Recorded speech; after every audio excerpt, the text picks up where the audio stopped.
So I guess this is sort of like a real class where half the time I'm blocking the screen for you. So I apologize for blocking the titles on some of these videos. I also think I might have solved the white noise problem I was having before. So hopefully that's true, that you're not hearing bursts of white noise. And maybe you never heard any of it, but I was having interference on my computer, I think. Anyway, so some practical approaches to selection. So what we want to know is who will likely be successful performers in the job. That's that's the root of why we're doing any of these batteries. And then the second thing is this battery going to be cost effective? Is it going to be worth in improved accuracy, whatever it costs to do this battery? Like, is it worth our while? Is it worth our money? Is it worth our time? So there are two major approaches to selection: multiple cutoff and multiple regression. All right, so let's talk about multiple cutoff. Sometimes it's called multiple hurdle. I can't remember what our textbook that I'm using right now uses. So I want you to be aware. It could be called multiple cutoff. It could be called multiple hurdle. So this is what we call a non-compensatory method of employee selection.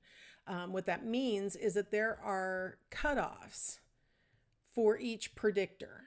And you either pass it or you fail it. You can't compensate for any failures. You can't say, well, they failed on this, but we'll give them a little bit of a boost because they had so far exceeded this other hurdle, right? Like they were well above what we wanted on that hurdle. So the fact that they're below the cutoff on this hurdle will boost them. Or you can't say, well, they were just barely passing the last hurdle, and then now they're just barely passing this hurdle. I don't know. I see a trend. Let's just get rid of them. You can't do that. In a multiple cutoff, you say each one is an independent event. You don't use them to compensate for each other. And you either pass or you fail at each cutoff. So let's imagine that we're hiring a professor. I happen to be on a hiring committee right now for hiring a professor.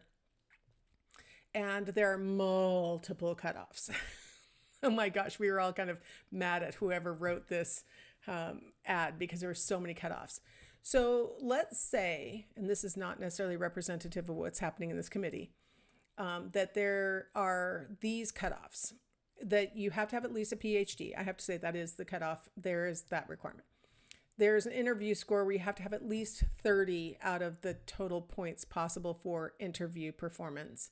You have to have a job talk rating of at least 30. That's kind of a work sample where the potential professor comes to campus and they present a 50-minute lecture on either an assigned topic or something of their choice, and they get rated on it. And then let's say we have a very objective measure. So we have two very objective ones. You either have a PhD or you don't, and you have at least 10 publications or you don't. So those are very objective. And then you can agree that the interview score and the job talk ratings are more subjective, right? So let's say that we have these cutoffs. So these cutoffs are going to be you either have it or you don't, right? And so you have at least a PhD. If you don't have that, you're really not in the running for the rest of it, right? See how that works? And so what we tend to do in this multiple cutoff, maybe extending multiple hurdle, is we decide what order this is going to happen, because if one of them is going to be sort of I'm trying to think of a nicer way to say this, like drop dead cutoff, right? Where it's like, if you do not have this criterion, we don't even need to look at anything else because this is the quintessential you have to have it criterion. That one needs to go first. So put that one first. It's the most important, right? Sometimes in organizations, they go, no, everything's equally important. You have to have all of them. And so in that case, you could decide, let's go ahead and put these in the order of what would take us the least effort or the least expense to determine whether you have this quality or not. So let's talk about, imagine that when hiring a professor, I mean, at least a PhD tends to be literally, that's a cutoff. But the interview and the job talk, we could maybe argue, and the number of publications, maybe we could argue about the order of those. Like, if you've made it through, you have a PhD, which of these things should come next?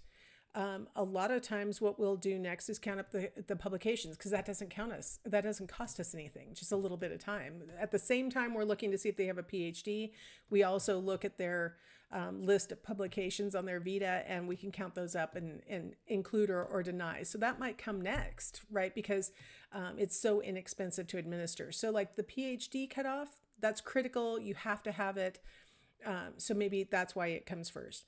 Then we put maybe the number of publications because it doesn't cost anything, doesn't take much effort. We already have the document open.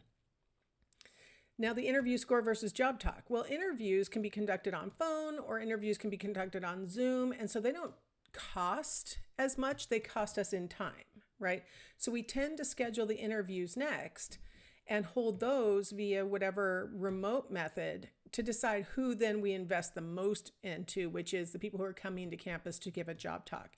And sometimes the person needs to be brought from another state. We've even brought people from other countries for interviews, and that clearly is going to be the most expensive thing that we can do, is to bring them to campus. While they're here, we feed them, we put them in a hotel. Like, this is the most expensive thing that you can do. So it's probably going to be the last hurdle. So the idea is if you pass the criterion on one hurdle, then you are still in the pool to be considered for the next hurdle, and on until we get our pool. So there we go. In order, probably what we would actually do in a real life scenario is that kind of order. And that, I have to say, is exactly what we're doing. So, all right. Now, I promised no stats in this class, so we are not doing any stats. But some of you who like stats, or some of you who remember your algebra, might recognize this formula. I took algebra, did not like it, but I got done with it and did well enough that I didn't have to take any more math in college. So whatever that was, and I don't remember this until I was helping my children with their algebra homework. And then I was like, this looks like the computation for a regression. I had not recognized it from algebra to my learning of regression, but I learned it from my learning of regression to helping my kids with algebra. So maybe some of you recognize this. This is more than you would get in psychology required stats. We don't get to multiple regression in that. It's a graduate level thing. So multiple regression is a statistical technique that estimates how well a series of predictors, they're represented by the X's, forecast performance on a criterion, and that is represented by B sub O. It's the intercept. The slope of the line is going to be determined by the B sub 1, B sub 2, B sub, all the way up to B sub n, however many B's you have. So let's imagine that we have our little criterion performance Venn diagram again that I had from an earlier slide, and let's graph it out. So here is my attempt to show you the different lines for the different. So the green line is representing the interview. The turquoise teal line is representing the assessment center. And then the blue/purple one is representing the work sample. In the multiple regression approach, so what I've got here, this you might recognize is basically the correlation between X is the score on these different measures, and then the Y is the job performance, the criterion performance. And what we're looking for is where you place. So here's how I scored on the work sample. And so now I'm going to try and predict that this is how you're going to do on job performance. Like, that's the idea. But so I've got three separate lines here because these are basically correlation lines. What a multiple regression can do is sort of combine all these together, and that's where we get that 0.55. So with this approach, we apply a prediction scheme to our applicant data, and then we rank order the applicants based on their predicted criterion scores. So we're going to use this statistic to allow us to create one line from all of the predictions that come from the battery. And then now that we have one line for all those predictions combined, we're going to be able to go up and then over and predict job performance. Like, that's the idea. So the benefit of this method is that the regression equation creates the best combination of the tests for maximizing the prediction of the criterion. If you notice that one of the lines is way better than the regression of multiple lines, you might say, I can save you a lot of money. Let's just use this one predictor. Like, let's just use this. It's a way better predictor by itself than all of these together are, right? So that would help us to recognize that, or we can notice that this combination is producing a better outcome than that combination, something like that. So things to consider, you might want to set a cutoff score on the predicted criterion to exclude those below the standard of acceptable performance. That will allow you to focus in on just those who would be qualified and how their scores predict job performance.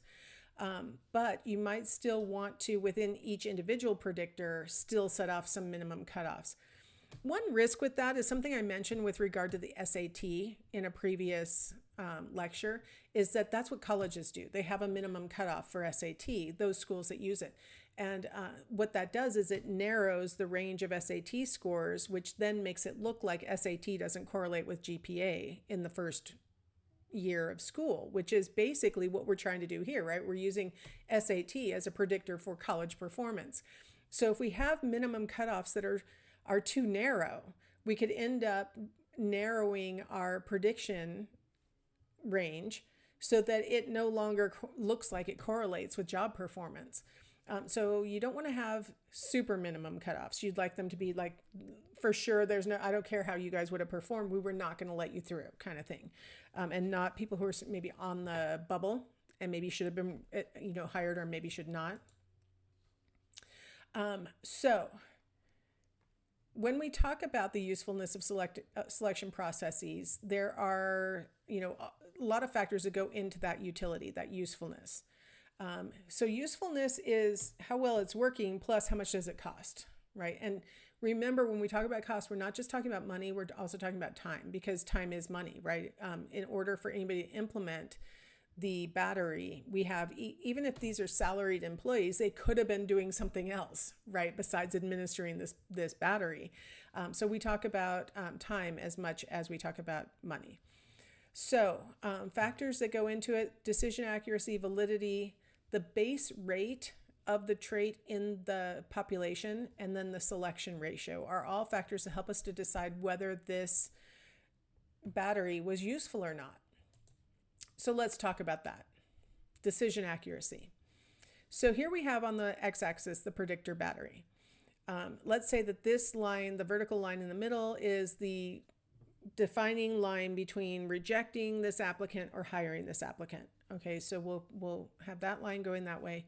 On the y-axis, we have the failure of the person on the job. So the criterion is job performance. So we have, they were not good on the job, or they were good at the job on the y-axis. And we've got this line as the dividing line between success and failure on the job.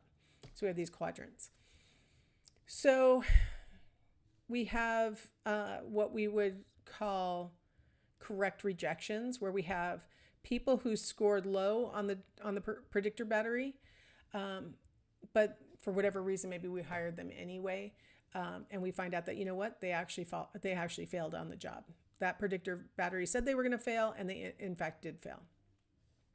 Up here in quadrant 1, up here in the top right, the selection battery said to hire them.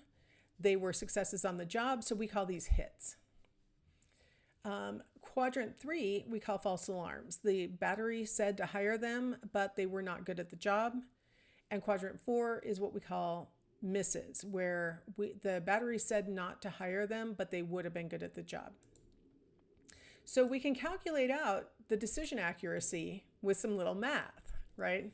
We won't go into the little math if you don't like math, but if you do like it, you can pause me and enjoy the calculation.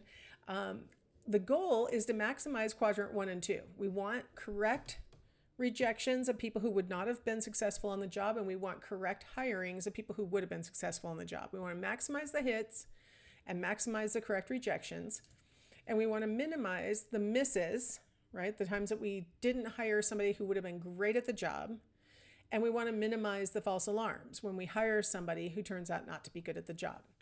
So our goal is to try, and in the way that this was drawn so that it's sort of an ellipse, you get the impression that the hits are being maximized and the correct rejections are being maximized. And we only have a few misses and a few false alarms. And that's kind of what we want. There are going to be false alarms. There are going to be misses. That's the nature of life. But you want to have as accurate of decision-making process as you can based on your selection battery.